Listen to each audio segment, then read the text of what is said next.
मैं प्रशांत यादव स्वागत करता हूं अपने यूट्यूब चैनल बी पॉजिटिव में और शुरू करते हैं मंथली शतक, वही प्रोग्राम जिसमें हम हर एक मंथ के 100 फैक्ट्स के साथ आपके साथ आते हैं। तो ये मंथली शतक का पार्ट 1 है। इसमें हम आपके साथ पार्ट 1 मतलब हाफ वे 50 फैक्ट्स आपके साथ डिस्कस करेंगे। नेक्स्ट पार्ट में हम कुछ यूनिक और तरीके लाएंगे, तो आप उसका वेट कीजिए। बाकी बने रहिए हमारे साथ, कहीं और जाने की जरूरत नहीं है। करंट अफेयर्स के मामले में आपका एकमात्र ये सोल्यूशन हो जाएगा। चलिए शुरू करते हैं, ज़्यादा बातें नहीं करते। सबसे पहले फैक्ट्स की बात कर लेते हैं। तो the global system for mobile communication association means GSMA ने हर वर्ष ये मोबाइल वर्ल्ड कांग्रेस ऑर्गेनाइज करता है। इस बार भी ऑर्गेनाइज किया है बार्सिलोना, जो कि स्पेन में है। दो चीज़ें इसमें इंपॉर्टेंट हो जाती हैं कि बार्सिलोना कहाँ है, स्पेन में, और फिर जो हमारा मोबाइल वर्ल्ड कांग्रेस हुआ है इस बार का, वो कहाँ हुआ है और कौन करता है। बात कर लेते हैं नेक्स्ट की।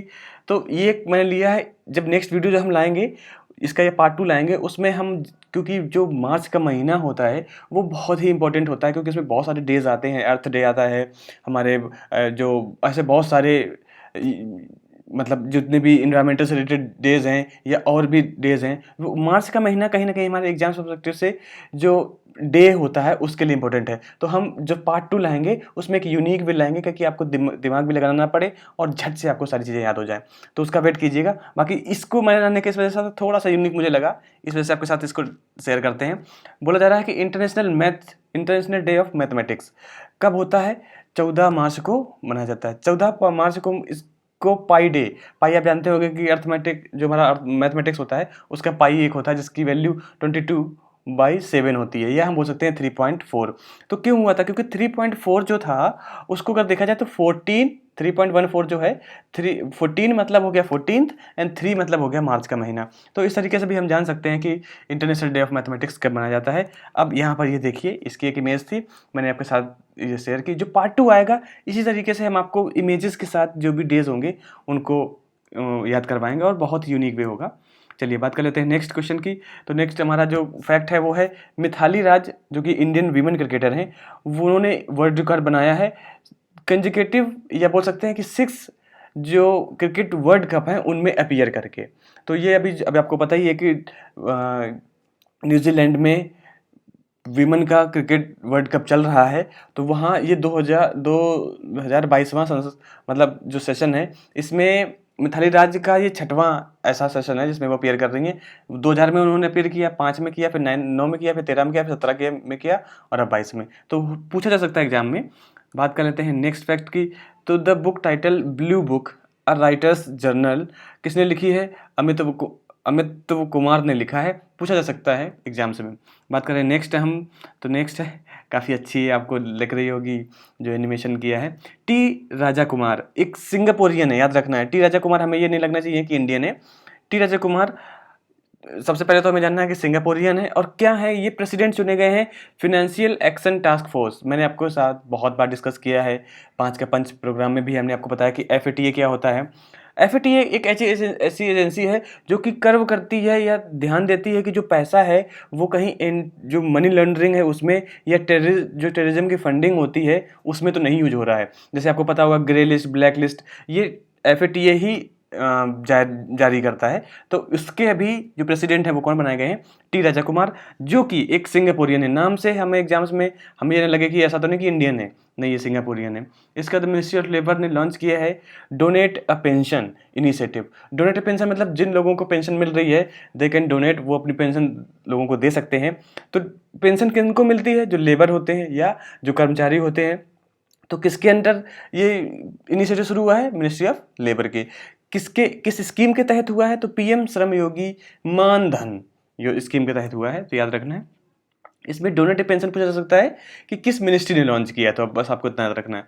बात करें अगले की, 7वें फैक्ट्स की। तो Paytm to offer digital ticketing servicing by partnership with IRCTC। आपको पता है कि पहले हम जो टिकटिंग होती थी, डिजिटल टिकटिंग होती थी, वो IRCTC ही सिर्फ करता था। अभी पेटीएम भी उसके साथ मिल गया है। तो पूछा जा सकता है कि IRCTC ने टिकटिंग के लिए अभी किसके साथ सर्विसेज शुरू की हैं? तो वो एजेंसी है पेटीएम। बात करते हैं नेक्स्ट फैक्ट की, तो टेक जाइंट आपको पता है माइक्रोसॉफ्ट, उसने अनाउंस किया है कि चौथा डेटा सेंटर वो बनाएगा।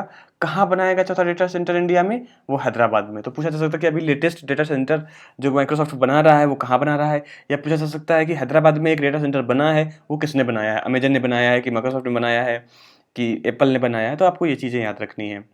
इसके बाद नेक्स्ट हमारा जो फैक्ट है वो है Priyanka Nutakki 23rd women grand master बनी है इंडिया की, याद रखना है।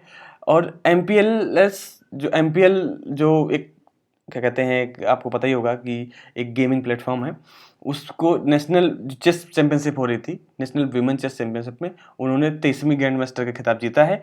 नाम याद रखिएगा प्रियंका नतुकी। एक चीज़ देखिए, एग्जाम्स आजकल बहुत ज़्यादा वीमेन सेंट्रिक हो गए हैं। इस वजह से जब कोई वीमेन कुछ ज़्यादा अच्छा करती है, टॉप करती है, तो उनका नाम हमें पता होना चाहिए कि एग्जाम्स में काफ़ी प्रोन हो जाता है उनका नाम पूछा जाना। इसके बाद हम बात कर लेते हैं झरोखा पिक की। तो झरोखा, इसमें क्या क्या चीज़ें याद रखनी है? एक तो आप देखिए कि इस पिक में ही मैंने पूरा करंट अफेयर ऐड कर रखा है। सबसे पहले मिनिस्ट्री ऑफ कल्चर ने जो झरोखा इनिशिएटिव है वो लॉन्च किया है। कब किया है? इंटरनेशनल वीमेन डे पर। इंटरनेशनल वीमेन डे कब मनाया जाता है ये हम आपको आने वाले टाइम पे भी बताएंगे। इसके बाद 8 से 14 मार्च तक ये जो पूरा चलेगा झरोखा का सेशन। इसमें करेंगे क्या? हैंडीक्राफ्ट और जो हैंडलूम आर्ट एंड कल्चर है इसको प्रमोट करेगी इंडियन कंपनीज, जो उनका देख रेख होगा। तो याद रखना है कि झरोखा इनिशिएटिव किसने लॉन्च किया है? मिनिस्ट्री ऑफ कल्चर ने। कब? इंटरनेशनल वीमेन डे पर। चलिए बात कर लेते हैं हम नेक्स्ट की। तो ईरान का इस्लामिक रिवोल्यूशनरी गार्ड कॉर्प एक है जिसने सक्सेसफुली लॉन्च किया है मिलिट्री सैटेलाइट नूर 2। एग्जाम्स में पूछा जा सकता है कि नूर 2 क्या है? तो नूर 2 एक ईरान का मिलिट्री सैटेलाइट है, याद रखना है। ये सेकेंड मिलिट्री सैटेलाइट है ईरान का। इससे पहले नूर लॉन्च किया था, कब किया था? अप्रैल 2020 में, याद रखना है आपको। इसके बाद बात कर लेते हैं सिक्किम के जो सीएम है प्रेम सिंह तमांग, उन्होंने अनाउंस की हैं 2 योजनाएं, याद रखिएगा। एक अम्मा योजना हेल्पिंग कर रही है नॉन वर्किंग मदर्स, जो कि नॉन वर्किंग मदर्स हैं उनको फिनेंशियली हेल्प करेगी। इसके बाद है बहिनी स्कीम किसको बेनिफिट करेगी? जो गर्ल स्टूडेंट हैं उस स्टेट की। तो किस स्टेट की? सिक्किम की। तो याद रखना है कि अम्मा योजना और बहनी स्कीम किस स्टेट से बिलोंग करती हैं? सिक्किम से। बात कर लेते हैं हम नेक्स्ट की। तो नेक्स्ट है union cabinet has approved the establishment of World Health Organization global centre. तो WHO का ग्लोबल सेंटर अब इस्टेब्लिश होगा। कहाँ होगा ये याद रखना है, ये होना है जामनगर, जो कि गुजरात में है। तो किसके लिए? ट्रेडिशनल मेडिसिन के लिए। पूछा जा सकता है एग्जाम्स में, याद रखिएगा। इसके बाद है इंडियाज लार्जेस्ट 100 फीट लॉन्ग और 30 फीट हाई, ठीक है, ऊंचाई पर एक स्टैचू बनाया जा रहा है। रिक्लाइनिंग मतलब लेटे हुए हैं। कौन? लॉर्ड बुद्धा। सबसे लार्जेस्ट होगा ये। लार्जेस्ट का मतलब बड़ा का मतलब समझ रहे हैं ना, विशाल। क्योंकि अगर सबसे ऊंचे उसकी बात करें तो अभी हमारा जो स्टैचू ऑफ यूनिटी है वो है, बट ये सबसे विशाल बन रहा है क्योंकि इसकी ऊंचाई भी हो के साथ साथ इसकी लंबाई भी हो रही है। किसका बन रहा है? लॉर्ड बुद्धा का। कहाँ बन रहा है? बोध गया में। आपको पता ही कि बोध गया रिलीजियस प्लेस है और जुड़ा हुआ है लॉर्ड बुद्धा से।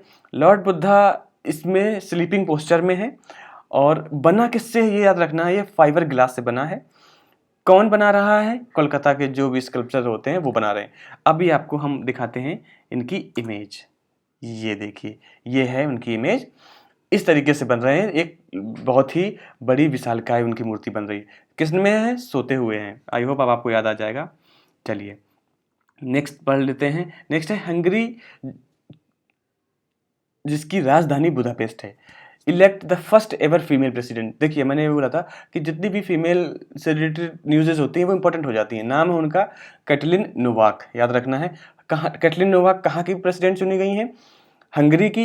हंगरी की राजधानी क्या है? बुदापेस्ट। और याद रखना है कि पहली महिला राष्ट्रपति हैं। इसके बाद हम बात कर लेते हैं दूसरी कि हरियाणा गवर्नमेंट ने अनाउंस किया है Sushma Swaraj award for women for their significant contribution of different works in life. इसमें दिया क्या जाएगा? एक कमेंडेशन दिया जाएगा और 5 लाख रुपए। मतलब समझ रहे हैं ना कि Sushma Swaraj award for women किस राज्य ने अनाउंस किया है? तो हरियाणा गवर्नमेंट ने यूज किया, मतलब देने का अनाउंस किया है। क्या क्या मिलेगा उसमें? 5 लाख रुपए मिलेंगे इनको। जो हमारी जो महिलाएं हैं वो जो डिफरेंट लाइफ के बहुत सारे एस्पेक्ट्स में कंट्रीब्यूशन, सिग्निफिकेंट कंट्रीब्यूशन सोसाइटी के लिए, अपने आप के लिए या देश के लिए देती हैं। अब आप सोच रहे होंगे बीच में मैंने क्या छोड़ा है, तो बीच में मैंने पिक छोड़ी है कैटलिन नोवाक की। तो ये देखिए, ये लेडी पावर आप देख रहे होंगे, कैटलिन नोवाक जो कि प्रेसिडेंट हैं कहाँ की, बुद्ध हंगरी की। इस वजह से मैंने बीच में स्पेस छोड़ रखा था। आई होप एक्चुअली क्या होता है कि जो जब पिक्चर हम कोई देखते हैं तो हम काफ़ी मतलब सिंपल ढंग से याद करने के हो जाते हैं। अभी अगर आप फोटो देखेंगे एंड जिस तरीके से एक नीचे आके एकदम से धूम मचा दी, तो हमें याद रहता है कि हाँ यार इस तरीके से। अगर आप वीडियो देखते हैं तो कहीं ना कहीं पिक्चराइज मेमोरी ज़्यादा दिन तक टिकती है, कहा जाता है। बाकी कहने की तो बहुत बहुत सारी बातें कही जाती हैं। कुछ ये भी कहा जाता है कि हर उलझन के अंदर ही उस उलझन का हल मिलता है। मतलब हर उलझन के अंदर ही उस उलझन का हल मिलता है, कोशिश करने वालों को ही एक दिन सुंदर कल मिलता है। तो ये सारी चीज़ें हैं। चलिए आगे बढ़ते हैं 17 फैक्ट्स पे कि India's first medical city Indrayani Medicity बनने वाली है। कहाँ बनेगी? पुणे महाराष्ट्र में, याद रखिएगा। ज़्यादा हम आपको मैं यहाँ पे बार बार रिपीट नहीं करेंगे, आप समझ जाएंगे, नहीं तो फिर बोरियत भरा हो जाता है। ये देखिए, इस पिक में मैं बहुत कुछ कर दिया। सबसे पहले है इंटरनेशनल बुकर प्राइज़ नॉमिनेशन के लिए ये बुक का नाम दिया गया है।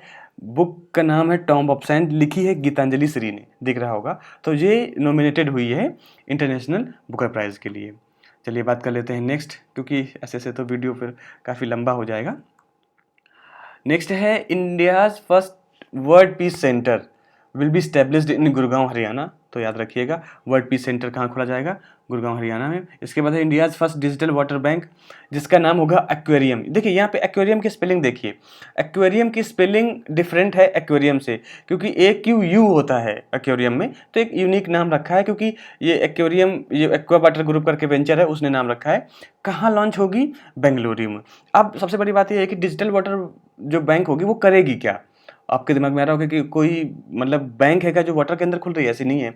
ये बैंक क्या करेगी कि हमारे देश के जितने भी रिसोर्सेज हैं, रिसोर्स पॉइंट्स हैं, उनको इस्टेब्लिश करेगी, उनको देखेगी एंड पता करेगी कि कहाँ किस क्षेत्र में कितना पानी मतलब वाटर लेवल है, वहाँ का पानी कितना अच्छा है। उस तरीके की जितनी भी इंफॉर्मेशंस होंगी वो सारी यहाँ पर कैटर करेगा। चलिए आई होप अब वाटर जो हमारा बन रहा है डिजिटल वाटर बैंक, उसके बारे में समझ गए होंगे। बात कर लेते हैं नेक्स्ट क्वेश्चन की। तो मैंने यहाँ पे एक पिक दी है, लिखा हुआ है writing with fire. Writing with fire क्या है कि एक शॉर्ट फिल्म है जो कि शॉर्टलिस्ट हुई है बेस्ट डॉक्यूमेंट्री फिल्म के लिए ऑस्कर में। तो याद रखना है कि राइटिंग विद फायर एक डॉक्यूमेंट्री फीचर फिल्म है जो कि ऑस्कर के लिए नॉमिनेटेड हुई है। इतना ही जानने के लिए बहुत ज़रूरी है, क्योंकि पूछ सकते हैं राइटिंग विद फायर है क्या। तो ये अवार्ड्स ऑस्कर्स के लिए नॉमिनेटेड हुई है इंडिया की तरफ से। इसके बाद हम बात करें 22 पॉइंट की, तो MV Ram Prasad Bismil has become the longest vessel, 90 metre लंबा है, 26 मीटर चौड़ा है, ever to sail Ganga to Brahmaputra. अभी क्या है कि एक वेसल बनाया गया है MV राम प्रसाद बिस्मिल। तो पूछा जा सकता है कि MV राम प्रसाद बिस्मिल क्या है?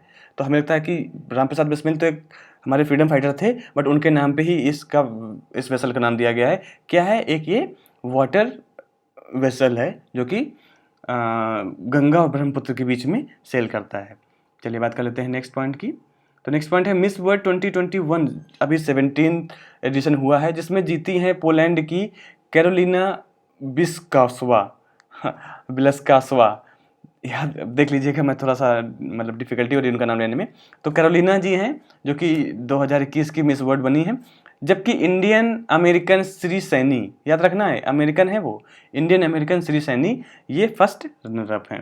हालांकि फर्स्ट रनर तो नहीं पूछा जाता, बट मिस वर्ल्ड कभी कभी एग्जाम से पूछ देते हैं अगर उनका दिमाग खराब हो जाता है तो। बात कर लेते हैं नाटो की। तो NATO has organise a massive military drill Cold Response 2022 in Norway. तो याद रखना है, पूछा जा सकता है कि कोल्ड रिस्पॉन्स 2022 क्या है, या मिलिट्री ड्रिल है तो किसके बीच में होती है, तो वो याद रखना है। तो किसके बीच में होती है? नाटो में हुई। कहाँ है? नॉर्वे में। बात कर लेते हैं नेक्स्ट की। तो Suresh Raina facilitate with sport icon award by Maldives government. तो सबसे पहले चीज़ है कि स्पोर्ट्स आइकन अवार्ड किसको मिला है? सुरेश रैना को। किसने दिया है? मालदीव गवर्नमेंट ने। इसके बाद हम बात कर लेते हैं next, UN world happiness report आई है। तो वर्ल्ड हैप्पीनेस रिपोर्ट 2022 में इंडिया का 136वां स्थान है। अब देखिए दिक्कतें क्या हैं कि इंडिया में यही होता है कि इंडियन जो हैं उनकी इच्छाएं बहुत ज़्यादा बढ़ जाती हैं। जिसके पास गाड़ी है, मतलब पैदल चल रहा है, उसको साइकिल की तलब है, जिसके पास साइकिल है उसको मोटरसाइकिल की तलब है, जिसको मोटरसाइकिल है उसको कार की तलब है। वही है, जिसको छोटी नौकरी लग गई है वो बड़ी नौकरी की तलाश में है, जिसके पास कम पैसा है वो ज़्यादा पैसे की तरफ भाग रहा है, जिसके पास ज़्यादा पैसा है वो सुकून की तरफ भाग रहा है, जिसके पास सुकून है वो पैसे की तरफ भाग रहा है। तो ये एक ऐसा सर्कल बना हुआ है जिससे मतलब बोल सकते हैं कि किसी के मीठे बोल हैं, किसी की नीयत में झोल है, ये दुनिया गोल है, यहाँ सबके डबल रोल हैं। तो वही है कि चीज़ें ऐसी हैं कि कुछ समझ में नहीं आता कि क्योंकि हम दुख कब होते हैं, खुश कब नहीं होते, जब हमारी अपेक्षाएं हमसे ज़्यादा होती हैं। हम जितनी ज़्यादा अपेक्षाएं रखेंगे उतने ही हम ज़्यादा दुखी होंगे। तो इस वजह से इंडिया का स्थान 137वां आया है, क्योंकि कहीं ना कहीं टेंडेंसी ही इंडियंस की ऐसी है। चलिए कोई बात नहीं, लेकिन हम जैसे भी हैं हम हम हम अच्छे ही हैं। इसके बाद 2021 में जो इंडिया का स्थान था वो 139 था। फिनलैंड ने टॉप किया है और अफगानिस्तान सबसे अनहैप्पीएस्ट नेशन है। इसमें से 4 चीज़ें हमें याद रखनी है। हैप्पीनेस रिपोर्ट, इंडिया का रैंक कितना है, इंडिया इससे पहले कितना था, कौन टॉप किया है और कौन सबसे बेकार है। बात कर लेते हैं 27वें पॉइंट की। तो इंडियन इकोनॉमिस्ट जयाति घोष को एज ए मेंबर चुना गया है यूएन एडवाइजरी बोर्ड के लिए। तो आई होप आपको समझ में आ गया होगा। जयति घोष हैं, लेडी हैं, तो आपको पता ही, मेरा एक्चुअली फोकस रहता है क्योंकि जितने भी मैंने एग्जाम्स दिए हैं और आपके साथ दे भी रहे हैं, तो मैंने देखा है कि लेडीज़ जो मतलब लेडी सेंट्रिक काफ़ी, वीमन सेंट्रिक काफ़ी एग्जाम्स रहते हैं, तो हमें उन पे ज़्यादा फोकस करना चाहिए। हालांकि जो बड़ी न्यूज़ है वो तो हम आपके साथ शेयर करते हैं, बट लेडी सेंट्रिक एग्जाम्स के होने के कारण हम भी आपके साथ ज़्यादा वैसे हो जा रहे हैं। चलिए, इसके बहुत बातें हो रही हैं, आप लोग बोलोगे बहुत ही ज़्यादा बातें करते हैं। इसके बाद है 28 Indian super league Hyderabad FC football club जो है उसने मेडन ट्रॉफी, मतलब पहली बार, मेडन ट्रॉफी का मतलब होता है पहली बार जीती है। किसको हराया? केरला को। तो पूछा जा सकता है कि जो आईएसएल है, इंडियन सुपर लीग है, वो कौन जीता है? तो हैदराबाद जीता है। किसको हरा के? केरला को। इसके बाद बात करते हैं कि Nagaland become the first paperless assembly. उन्होंने ई विधान एप्लीकेशन वो किया है और सबको, जितने भी वहाँ के विधानसभा के मतलब विधानसभा के मेंबर हैं उनको सबको लैपटॉप दिया है। अब जो नागालैंड है वो पहली ऐसी कंस्टिट्यूंसी है, असेंबली है जो कि पेपरलेस है। इसके बाद नेक्स्ट अगर हम बात करें तो IQ एयर, जो एयर की क्वालिटी होती है उसका 21 जो वर्ल्ड एयर क्वालिटी रिपोर्ट है वो आया है। उससे पता चला है कि दिल्ली वर्ल्ड की सबसे पॉल्यूटेड कैपिटल है, इसके बाद ढाका है। तो ये भी याद रखना है। इसके बाद ये मैंने आपके साथ एक फिगर दिया है, इसमें क्या है कि ये क्रेडिट कार्ड है वीज़ा का। इसमें ICICI बैंक ने मर्ज किया है, साथ किया है किसका? चेन्नई सुपर किंग, जो कि एक क्रिकेट फ्रेंचाइजी है। तो पूछा जा सकता है कि ICICI बैंक ने अभी एक क्रेडिट कार्ड इशू किया है किस स्पोर्ट फ्रेंचाइजी के साथ? तो हमें याद रखना है चेन्नई सुपर किंग। हमने इसे लगा दिया येलो आप देख रहे होंगे, येलो किसका साइन है? चेन्नई सुपर किंग का ही है। तो आई होप आपको याद रहेगा अगर ये क्वेश्चन आता है तो। इसके बाद बात कर लेते हैं नेक्स्ट की। तो Devendra Jhajharia become the first para athlete to receive Padma Bhushan. अभी देखिए, अभी पद्म अवार्ड सबको दिए गए, तो इसमें पूछा जा सकता है कि पहला ऐसा कौन सा पैरा एथलीट है जिसको पद्म भूषण मिला है? तो वो है देवेंद्र झंझरिया, एथलीट हैं, समझ गए होंगे। अवानी लखेरा को भी मिला है, वो पैरा शूटर है, इनको मिला है पद्म श्री। बात कर लेते हैं 33 की। तो Australian female tennis player Astley barley, जो कि वर्ल्ड की नंबर 1 हैं, उन्होंने रिटायरमेंट अनाउंस कर दिया है। तो एस्ले जो बार्टी हैं उन्होंने वर्ल्ड नंबर 1 होते हुए अपने आप को रिटायरमेंट दे दी। और सबसे बड़ी बात यहाँ पे याद रखने की है, जो कि है कि उन्होंने 25 साल की उम्र में ही ये कर दिया है। नेक्स्ट है हमारा 34 कि जो वर्ल्ड टीवी डे है वो कब मनाया जाता है? वो मनाया जाता है मार्च 24 को, याद रखना है। इसी तरीके से हम और भी बहुत सारे लाएंगे। इसकी थीम क्या है? तो थीम है invest to end TB save lives. पूछा जा सकता है, स्पेसिफिकली UPPSC जरूर थीम्स पूछ लेता है, तो ये एक बड़ा दिन था, तो हो सकता है कि आपसे पूछा जा सके। तो टीवी डे 24 मार्च, और उसकी क्या था थीम, उसको वो ये हमें याद रखना है। इसके बाद Pooja Jatyan become the first Indian to won a silver in para archery world championship in Dubai. तो पूजा जतियान ने अभी जीता है, फर्स्ट वुमेन है जिन्होंने सिल्वर जीता है पैरा आर्चरी। आर्चरी मतलब होता है जो धनुष चलाते हैं, तीरंदाजी, उसमें, ठीक है। चैंपियनशिप हो कहाँ रही थी? दुबई, UAE में। बात करें नेक्स्ट की तो zero discrimination day is observe 1 मार्च को। हालांकि ये पहला क्वेश्चन होना चाहिए था, कोई बात नहीं। थीम क्या थी? Remove laws that harms, create laws that empower. देखिए डिस्क्रिमिनेशन मतलब होता है भेदभाव, तो ऐसा दिन जहाँ जिस मतलब जीरो डिस्क्रिमिनेशन डे मनाने का मतलब यही था कि हमें किसी भी, चाहे वो रिलीजन के बेसिस पे हो, चाहे वो कास्ट के बेसिस पे हो, चाहे वो क्रीड के हो, चाहे वो कलर के हो या इकोनॉमिक बेसिस पे हो, हमें डिस्क्रिमिनेशन नहीं करना चाहिए। इस वजह से ये मनाया जाता है 1 मार्च को। इसके बाद थीम इसकी रखी गई है कि हमें ऐसे लॉज जो कि मतलब जो कानून हैं उनको हटाना चाहिए जो कि हार्म पहुंचा रहे हैं, और ऐसे नियम बनाने चाहिए जो इस जीरो डिस्क्रिमिनेशन को एम्पावर करें। तो आई होप आपको समझ में आ गया होगा। आई होप मैं बहुत बोलता हूँ ना कि आई होप आपको समझ में आ रहा होगा। चलिए बात कर लेते हैं नेक्स्ट।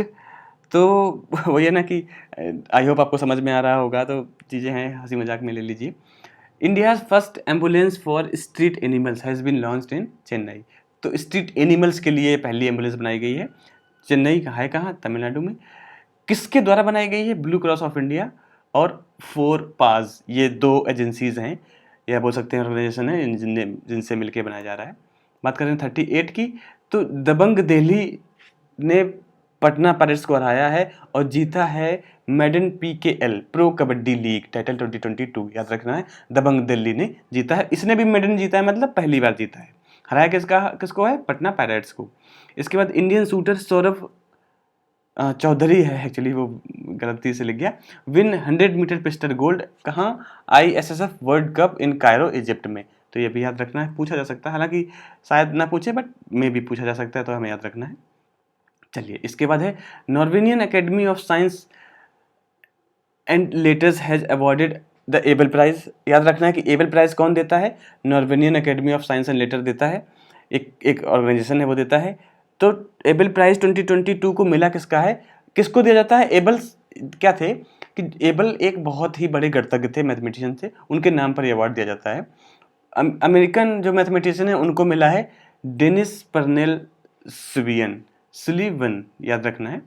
इसके बाद नेक्स्ट है 42, 9th edition of military exercise between India and Seychelles Lamitiye 2022। याद रखना है, पूछा जा सकता है कि लेमतिये क्या है, कहाँ हुई है? सिचिल्स में हुई है।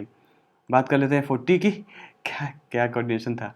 तो SDG इंडेक्स 2021 में इंडिया की रैंक 120th है। SDG समझते होंगे, सस्टेनेबल डेवलपमेंट गोल, वो अभी आई है। फर्स्ट कौन आया है? पोलैंड। इसके बाद बात करें हम यहाँ पर 43 की, तो सूरजकुंड इंटरनेशनल क्राफ्ट मेला जो कि सूरजकुंड में होता है। सूरजकुंड है कहाँ? फरीदाबाद, जो कि हरियाणा के एक डिस्ट्रिक्ट है। ठीक है, तो सूरजकुंड इंटरनेशनल क्राफ्ट मेला होता है। क्राफ्ट समझ गए होंगे, जो लोग क्राफ्ट बनाते हैं, जो अपने कल्चर से जुड़े हुए लोग हैं वो बनाते हैं। इसके बाद थीम स्टेट कौन था? JNK था। और पार्टनर नेशन कौन सा था? उज्बेकिस्तान था। ये पूछ देते हैं कभी कभी कि सूरजकुंड इंटरनेशनल क्राफ्ट मेला जो 2022 हुआ था, इसमें थीम स्टेट कौन था? कभी कभी पूछ देते हैं। उज्जैन जो कि MP में है, has created at Guinness world record, किस लिए? एक साथ 11 मतलब 0.71 लाख क्ले लैंप, मतलब जो दीपक होते हैं ना मिट्टी के, उनको जलाया है विदिन 10 मिनट्स। तो ये है किसके थ्रू, कब बनाया है? तो शिव ज्योति अर्पणम महोत्सव में ये किया है। तो अब देखिए, आप इस चीज़ को याद रखिएगा, कुछ ना कुछ इससे पूछा जा सकता है। बात करें 45 नंबर की, तो अकॉर्डिंग टू नाइट फ्रैंक एक संस्था है जो रिपोर्ट जाहिर करती है, वेल्थ रिपोर्ट। तो वेल्थ रिपोर्ट 2022 में आया है कि इंडिया 3rd रैंक पर है। सबसे ज़्यादा बिलियनरीज जो हैं पॉपुलेशन, वो इंडिया की 3rd में, मतलब 3रे नंबर पर है। सोचिए कितने जो बिलियनियर्स हैं वो इंडिया में रहते हैं, फिर भी लोग सोचते हैं कि पैसा नहीं है। इसके बाद Anup Jalota releases a book Udaan, एक मजदूर बच्चे की। एक्चुअली यहाँ पे मजदूर है, मजदूर बच्चे की। तो किसने लिखी है? मिथिलेश तिवारी। याद रखना है, उड़ान एक मजदूर बच्चे की है और मिथिलेश तिवारी लिखा है, रिलीज किया है अनुज जलोटा ने। अनुज जलोटा को शायद ही पूछा जाए, बस ये पूछा जा सकता है कि उड़ान एक मजदूर बच्चे की किसने लिखी है। इसके बाद नेक्स्ट है हमारा कि रसियन, आपको पता ही कि बहुत दिन से रसियन और यूक्रेन का वॉर चल रहा है। तो उसमें रसिया ने सबसे यूक्रेन का ही क्या, पूरे विश्व का एक बहुत जो लार्जेस्ट प्लेन था उसको डिस्ट्रॉय कर दिया। उस प्लेन का नाम था एंटोनोव 225, जो कि कार्गो प्लेन था। ठीक है, जो मैंने रेड से दे रखा है, यूक्रेन का एंटोनोव 225 कार्गो प्लेन। अब देखिए कितने 80 मीटर लंबा था और ये 250 टन कार्गो ले जा सकता था, जिसकी स्पीड 850 किलोमीटर पर आवर थी। सोचिए कितना विशाल का ये एयरक्राफ्ट कार्गो एयरप्लेन था जो कि डिस्ट्रॉय कर दिया है। इसका 48 है स्टॉक। हम इंटरनेशनल पीस रिसर्च इंस्टीट्यूट, जिसको सिपरी भी बोलते हैं, इसने एक रिलीज की है report on trend in international arm transfer, कि कितना आर्म ट्रांसफ़र कहाँ कहाँ हो रहा है। तो पता चला कि इंडिया और सऊदी अरेबिया ऐसे देश बन के उभरे हैं जिन्होंने 2017 से 2021 के बीच में सबसे ज़्यादा आर्म्स खरीदे हैं। याद रखना है, इंडिया और सऊदी अरेबिया। हम लोग को तो पता है कि हम खरीदते हैं, सऊदी अरेबिया का भी उसमें नाम आप ऐड कर लीजिए। एंड दूसरी चीज़ यही है कि सबसे ज़्यादा बेचता कौन है, तो हमने अपने जो हम न्यूज़ डिस्कशन करते हैं उसमें आपको बताया है कि जो यूक्रेन युद्ध चल रहा है, रसिया यूक्रेन, उसमें कहीं ना कहीं लोगों को अपने तवे की रोटी सेंकनी है, अपने वेपन्स बेचने हैं। सबसे टॉप पर है बेचने वाला यूएसए, संयुक्त राज्य अमेरिका, जिसने सबसे ज़्यादा बेचा है, मतलब एक्सपोर्ट किया है, और इंडिया और सऊदी अरेबिया सबसे ज़्यादा इंपोर्ट किया है। तो वही है। और होता क्या है, डिटरेंस क्रिएट करने के लिए सारा सब कुछ जो होती है, एक मतलब एक कहावत भी है कि खुद से भी खुल के नहीं मिलते हम, खुद से भी खुल के नहीं मिलते हम, आप क्या खाक जानते हो हमें। तो वही है कि जब हम इतनी ज़्यादा इम्पोर्ट्स मतलब आर्म्स को इम्पोर्ट्स कर रहे हैं, तो चीज़ें हम कितनी और मजबूत होते जा रहे हैं, ये दुनिया को दिखाना होता है। बट वही है कि कोई भी देश दूसरे देश को कितना जानता है, ये समय आने पर ही पता चल पाता है। जैसे कि आप देख लीजिए। चलिए पहले आगे ख़त्म करते हैं ये सेशन। 49 है, India's first indigenously developed flying trainer, जिसका नाम है हंसा एनजी, सक्सेसफुली कंप्लीट किया उसने सी लेवल ट्रायल को। कहाँ? पौंडीचेरी में। इसमें से सिर्फ ये पूछा जा सकता है कि हंसा या हंस एनजी है क्या। तो हंस एनजी एक सी लेवल फ्लाइंग ट्रेनर एयरक्राफ्ट है, आपको इतना याद रखना है। बाकी आप यहाँ तक रहे, thank you so much. Be positive channel को सब्सक्राइब जरूर कीजिएगा। अपना ख्याल रखिए। जय हिंद।